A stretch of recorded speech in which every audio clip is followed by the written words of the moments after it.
এই নেতানিয়াহু নামে এই শয়তান, এই কোলাঙ্গার, এই জঘন্যতম পৃথিবীর মানুষ নামে একটা কলঙ্ক। এই লোকটা তার নিজের ইচ্ছা মিটাতে গিয়ে আজ যে ভুল সিদ্ধান্ত নিয়েছে, এটার কারণে আজ পুরা ইসরায়েল দাবানল চলছে। ওরা 108টা মেশিন ফিট করেছে, উন্নত পানি দিচ্ছে, কত স্প্রে দিচ্ছে না, জাহাজ পর্যন্ত পুড়ে ছাই হয়ে যাচ্ছে। কারণ এই আগুন তো আর হামজা লাগায়নি, কে লাগিয়েছে? কারণ আল্লাহর সিদ্ধান্তের বাইরে অবস্থান নিয়েছেন।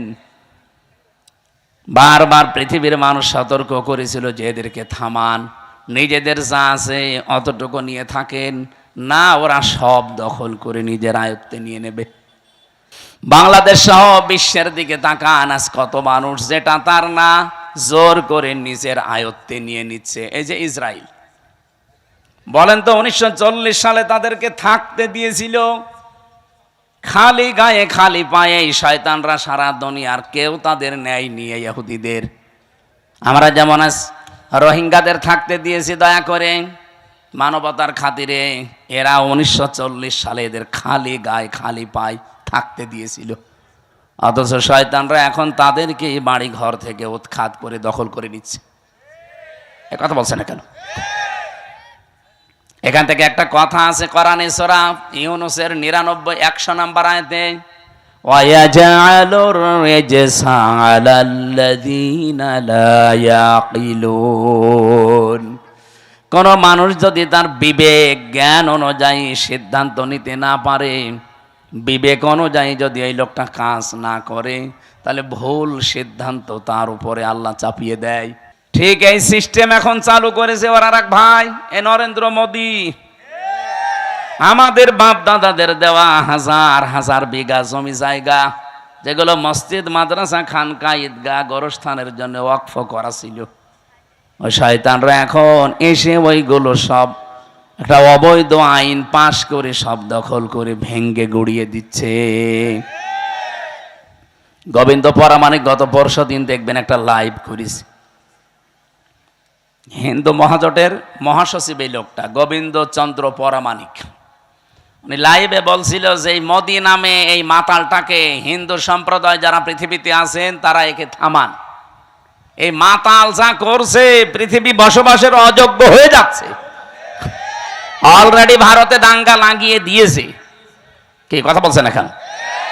যেহেতু প্রতিবেশী তো, এ বাতাস আসলো বলে দেশে, কারণ ওদের সাথে কারোর মিল নেই। আপনি দেখেন ভারতের সাথে এই যে মালদ্বীপ, নেপাল, ভুটান, পাকিস্তানের তো নেই, আফগানিস্তানের সাথে একটা বর্ডার ছিল তাও মিল নেই, মায়ানমারের সাথে মিল নেই, চীনের সাথে মিল নেই, আমাদের সাথে মিল ছিল, বুবু ছিল, বুবু নেই, মিল নেই। বুবু ওখান থেকে যে কি করছে, জামিল মোহাব্বত একটু হয় আবার কেটে যায়। এই জন্য কারোর সাথে যেহেতু ওদের সম্পর্ক ভালো না, মিল মোহাব্বত নেই, এই জন্য আমার মনে হচ্ছে এই বাতাস এই দেশেও আসলো বলে।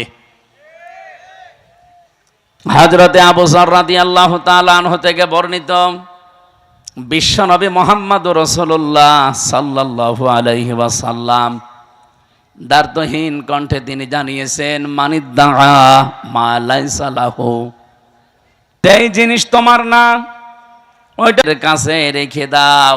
যখনই নিজের কাছে ওইটা রেখে দেবে, দাবি করবে, ওই দিন থেকে দুইটা শাস্তি তোমার শুরু। ফালাইসা মিন্না, 1 নম্বরে ওই দিন থেকে তুমি আমার উম্মত না। কত বড় কঠিন হুঁশিয়ারি! চিন্তা করেন, নবীর উম্মত থেকে আপনি বের হয়ে গেছেন। আপনি মনে করছেন আমি নামাজ পড়ি, রোজা রাখি, মসজিদে সভাপতির দায়িত্বে আছে, আমি নবীর উম্মত নেই মানে না। নবী নিজে বলছেন ফালাইসা মিন্না। যার বালাগাত মানতেক বসে আরবি গ্রামারে ফা শব্দটা 19টা অর্থে আসে। আগের শব্দ যদি কারো ভেতরে থাকে, আগে যেটা নবীজি বললেন ওটা যদি কেউ দুনিয়ায় মেনে চলে, পরের যে হুকুম তার উপরে 100 ভাগ কার্যকর হবে। যেহেতু ফা না দিলে আমি হাদিসও পড়তাম না, এ ফাটা দিয়ে আমিও ঝামেলায় আছি। যে জিনিস যার না ওইটা যদি কেউ দাবি করে নিজের আয়ত্তে নিয়ে নেয়, প্রথম শাস্তি শুরু হয়ে যাবে ওই দিন থেকেই।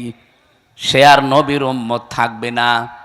বাংলার মুসলমানেরা যদি নবীর উম্মত আপনি থাকতে না পারেন, হয় আপনি ইহুদি, নাই খ্রিস্টান, নাই মুশরিক। এক কথা বলছেন না কেন? 4,500 লোক বাস করে, 4,500 ধর্মের লোক বাস করে দুনিয়া। এখন 810 কোটি মানুষ এখন পৃথিবীতে বসবাস করছে, মাত্র 175 কোটি আমরা। অন্তত অন্যান্য ধর্মে যারা আছে তারা তো আর নবীর উম্মত দাবি করে না। কয়েকদিন আগে সিঙ্গাপুরে ছিলাম, থাইল্যান্ডে গিয়েছিলাম, মালয়েশিয়া। অন্যান্য ধর্মের লোকদের সাথে আমি যখন রাস্তায় চলাফেরা করেছি গাড়িতে, ইহুদিরা জিজ্ঞাসা করি যে আপনার নাম কি? নাম শুনেই আমি বুঝেছি যেটা ইহুদি। যখনই বলছে আপনার নবীর নাম কি, হোয়াট ইজ ইয়োর প্রফেট, নাম জিজ্ঞাসা করলে বলে যিশু। যিশু মানে ঈসা আলাইহিস সালাম। আমরা যাকে হযরতে ঈসা নবী বলি, ওরা যিশু বলে ডাকে খ্রিস্টানরা। ইহুদিদের কাছে যদি বলা হয় আপনার নবীর নাম কি, বলে যোসেফ। যোসেফ মানে মুসা আলাইহিস সালাম। হযরতে মুসাকে ওরা যোসেফ বলে ডাকে। ইব্রাহিম নবীর নাম তারা পাল্টিয়ে আব্রাহাম বলে। কি বলেন? কথা বুঝেন? এখন বলেন তো, যারা যোসেফ বলে ডাকছে, আমি ইহুদির সাথে মিশে প্রথমে ধরতেই পারি না যে ওটা ইহুদি। এত বড় বড় দাড়ি, জুব্বা একেবারে পা পর্যন্ত, পাগড়ি মাথায় দেওয়া একেবারে গোল করে, এইদিকে সামনে পেছনের কান্দে 4-5টা সাওয়াল পাওয়াল চলতেছে। ওর স্ত্রী পাশে হাত মোছা পা মোছা পরা, এমনকি মাথার উপরে দিয়ে নেকাব দেওয়া, একেবারে খাস পর্দা। দেখে বোঝার উপায় নেই যে ইহুদি। আমার মনে হচ্ছে বড় কোনো আলেম হবে। নাম শুনেই যখন বুঝেছি যে না, এ তো ইহুদির নাম। শুধু নাম শুনেই বোঝা না, নাম জিজ্ঞাসা করার পর আমি নবীর নাম জিজ্ঞাসা করি। নবীর নাম বললেই কেউ বলে যোসেফ, মানে ওটা ইহুদি। যিশু তার মানে খ্রিস্টান। অন্যান্য ধর্মের নবী যারা আছে, ওরা ওদের নবীদের নবী বলতে ওদের ধর্মগুরুর নাম বলে, আর এরা সরাসরি নবীরই নাম বলছে, যে যিশু, যোসেফ, আব্রাহাম।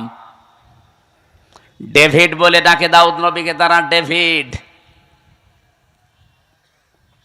এবার আপনি যে প্রশ্নের জবাব দিতে পারবেন এখান থেকে, এই ইহুদি, এই খ্রিস্টান, এই মুশরিক, এই বৌদ্ধ যারা আছে, ওরা কোনোদিন বলবে যে আমার নবীর নাম মুহাম্মাদুর রাসূলুল্লাহ?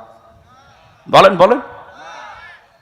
তাহলে নবীজির হাদিস ছিল কি, যারা নিজের না এরকম জিনিস নিজের আয়ত্তে নিয়ে নেন, ওই দিন থেকে আপনি আর নবীর উম্মত নেই। কথাটা এখন আপনি ক্লিয়ার না, এই জন্য আপনার কিছুই মনে হচ্ছে না। আমি পড়ি আমার ভয় লাগে।